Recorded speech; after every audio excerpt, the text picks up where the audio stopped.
부처님께서 설법하셨을 때 부처님께서 49년 설법, 45년 설법을 하셨거든요.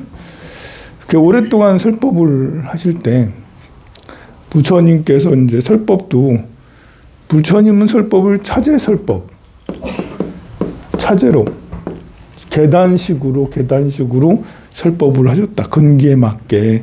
그리고 대기설법이라고 해서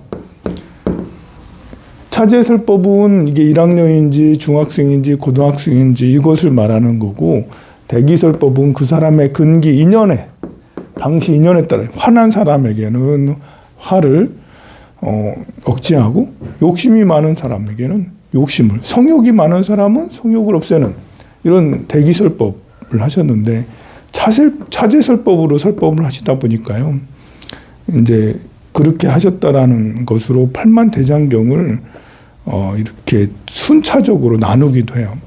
그래서 처음에 부처님께서 설법한 경전을 아함경으로 분류를 하고, 그 다음으로 설법한 경전을 방등경이라고 그렇게 이름을 붙였고, 그 다음에 설법한 경전을 반야경이라고 이름을 붙였습니다. 그리고 이제 반야경 후에 법화경, 열반경 이렇게 설법을 했다라고 그렇게 하죠. 아함경 전에 더 이전에 화엄경이라는 경전을 설법을 했다라고도 그렇게 말씀하는데, 처음에 화엄경은 경전을 보면 알겠지만 경전을 읽으면 화엄경 읽기가 참 힘들어요. 이게 불보살님 이야기가 많이 나오고 보살도를 이렇게 닦아야 된다라는 것에 대해서 많이 나와서, 그러니까 화엄경은 화엄경은 부처님이 설법하는 것보다는 보살님들이 설법을 많이 하시는데, 보살의 광대행에 대해서 이야기를 많이 하시거든요. 그러니까 우리가 욕심을 내려놓아라, 마음을 편하게 가져라, 수행은 이렇게 해야 되느니라, 이런 것보다는 이 광대행이니까 이제 부처님을 생생토록 공양 올리고 부처님 앞에서 참회하고, 또 남을 위해서 남을 부처님처럼 여기고, 부처님께 어떻게 남을 위해서 행동하는 이 모든 것들이 화엄경에 이렇게 말씀이 쉽게 와닿기보다는 이렇게 너무 나랑 동떨어진 이야기 같은데, 너무 큰 말씀 같은데, 일단은 내 마음이 편해야 되는데 편하지도 않은 사람에게 너 평생을 남을 위해서 테레사 수녀가 되라, 테레사 수녀처럼 살아라 라고 이렇게 말씀하시니까 처음에 사람들이 못 알아들었다. 그래서 이제 아함경을 말씀을 하셨다라 하는데요. 이렇게 보면 가장 긴 기간을 설법을 하신 것이 반야부의 경전을 22년이나 설법을 하셨다라고 그래요. 반야부의 경전은 그 금강경이라고 생각하면 돼요. 무슨 반야 이치경, 무슨 반야 행도, 무슨 경, 반야자가 거의 다 들어가거든요. 금강반야경도 금강반야바라밀경을 줄여서 금강경이라 한 거잖아요. 금강경은 이렇게 정말 이제 이렇게 중국에도 그렇고 우리나라에서도 그렇고 정말 많은 사람들이 독송을 했는데요. 금강경 읽고 영험을 얻은 사람이 그렇게 많아요. 또 금강경 읽고 수명을 연장한 사람이 많다고 해가지고 속명경이다. 속명경. 속은 이을 속자예요. 수명을 이은 경전이다 라고도 그렇게 얘기해요. 혈압에도 좋아야 되는데 혈압을 좀 안정되게 잘해서 금강경을 맨날 독송하면 혈압이 좋아지지 않겠나? 희망을 가지세요, 보살님. 금강경을 자주 독송하세요. 그래서 속명경이다 이제 해서 옛날에 이렇게 중국의 양나라 때 어떤 동자승이 이제 그 절에 일찍 출가한 동자승이 이제 그냥 절에 어쩌다 보니까 일찍 오는 경우가 많이 있었어요. 옛날에는 동자승이 있었는데 이 동자절에 어떤 유명한 관상가가 온다고 해가지고 이 관상가한테 그 관상가 오면 풍수지리학이나 관상가 오면 재밌잖아요. 하다못해 손금 전문가라도 오면 손금 좀 봐주세요 이러면서 하는데 관상 전문가 와서 동자승이 물어봤어요. 저는 어떻게 살아요? 제 관상이 어때요? 라고 이렇게 물으니까 아이고 우리 동자 스님은 관상이 훤하십니다. 훌륭하십니다. 지혜가 총명해서 아주 천재시네요.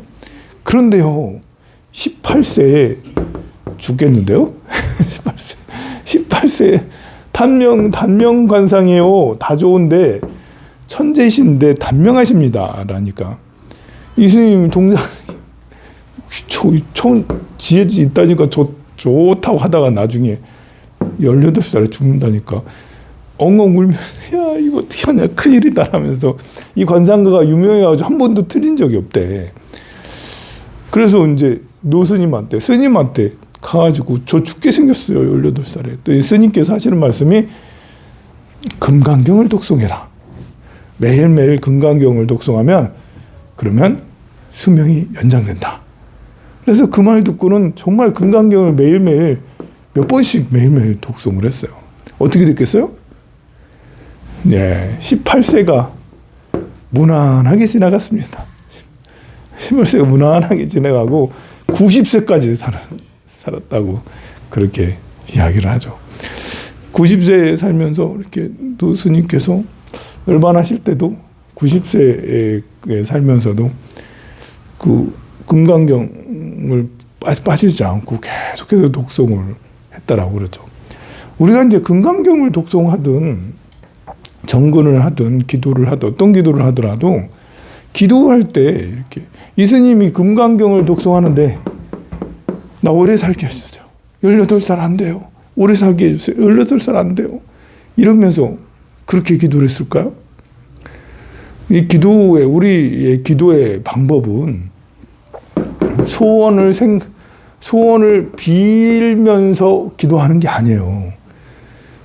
기도의 방법은 관세음보살 한다면 관세음보살 쭉 관세음보살 소리를 들어가면서 이것을 하나도 놓치지 않고 쭉 관세음보살 이렇게 쭉 이어가는 거거든요. 마치 물이 막 흘러가듯이 조금도 끊김없이 쭉 흘러가듯이 이 공기청정 공기 그냥 청소기로 쭉 밀고 가면 쭉 밀고 가면 여기 있는 먼지들을 다 빨아들이는 거잖아요.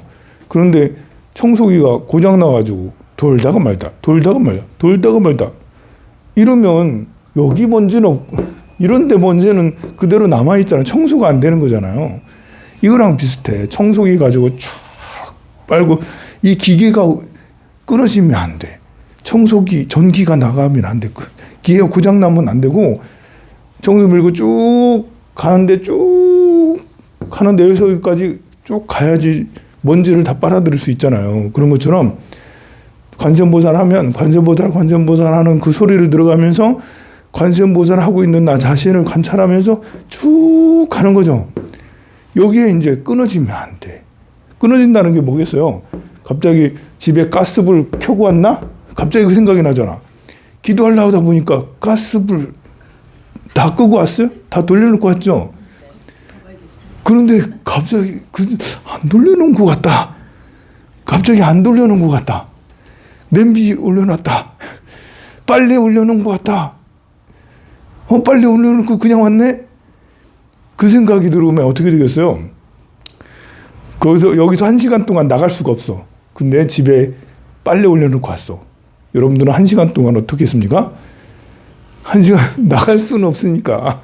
1시간 지나기만 1시간 기다리면 이 생각만 하면서 저 가서 불 꺼야 되는데 이 생각만 하면서 이러면 기도가 이제 이거 기도가 아니다. 중간에 가스불이 내가 켰나? 이렇게 보일러는 꺼놓고 왔나? 보일러 꺼놓고 왔나? 이렇게 그 밥은 차려놨나? 밥은 먹고 갔나? 이런 거 있잖아요. 이런 생각들이 오늘 저녁에 드라마 뭐 하는데? 뭐 이런 거 있잖아요. 넷플릭스에서 뭐 봐야 되는데? 뭐 이러면서 저녁에 뭐 내일 점심에 회 먹기로 했는데? 뭐 이런 거 있잖아요. 그런 것이 자꾸 이렇게 나를 고장나게 하는 고장난 그 청소기처럼 중간에 이게 쭉 가야지 이 번뇌, 망상 이런 것들을 흡수를 해낼 수가 있는데요.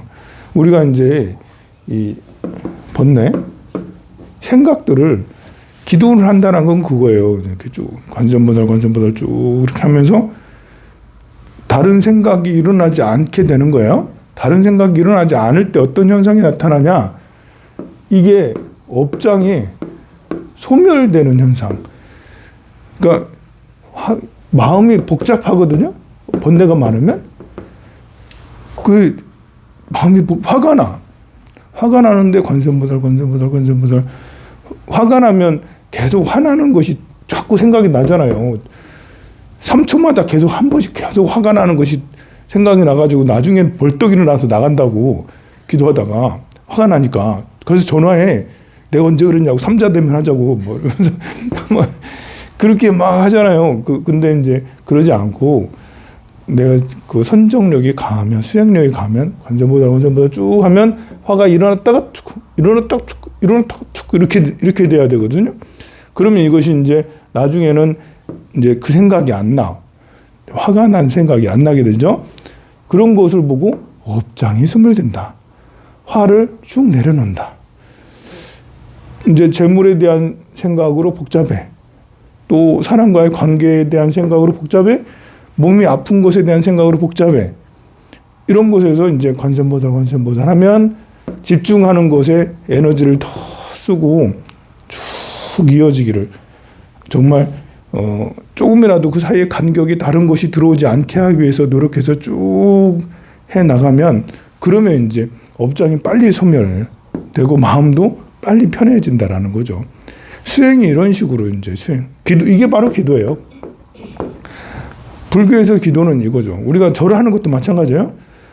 1배, 2배, 3배, 4배, 지신기명례, 뭐 광명불, 지신기명례, 소가모니불, 지신기명례, 환희장만이 보적불 할 때도 계속 절하는 자신을 바라보면서 이렇게 하다 보면 여러 가지 이제 번뇌들, 일어나는 번뇌들이 점점 줄어들고 절하는 것에 집중을 계속 하게 돼요. 그럼 절도 속도도 더 빨라지고 다 하고 나면 날아갈 듯이 굉장히 편안해지거든요.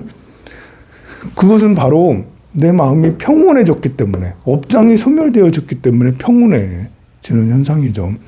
금강경을 독송할 때도 여시양문 일시불 제사 일국 기수국 고도곤 여대비구juk 이렇게 쭉 이 번뇌가 일어나지만 그걸 또 쭉 빨리 알아차려서 번뇌를 끊고 일어나지만 빨리 알아차려서 끊고 하면서 여기에 이 순간 독송하는 것에 집중해야 돼요. 그래서 이제 소리가 그래서 중요한 거예요. 소리. 독송할 때 소리가 여시양문 일시불 제사 위국 기수국 고도곤 여대 비구중 천일배 이렇게 소리를 내면 이 소리에 집중이 돼서 딴 생각이 좀 덜 난다. 여러분들이 이제 걷기도 명상이 아주 훌륭하거든요.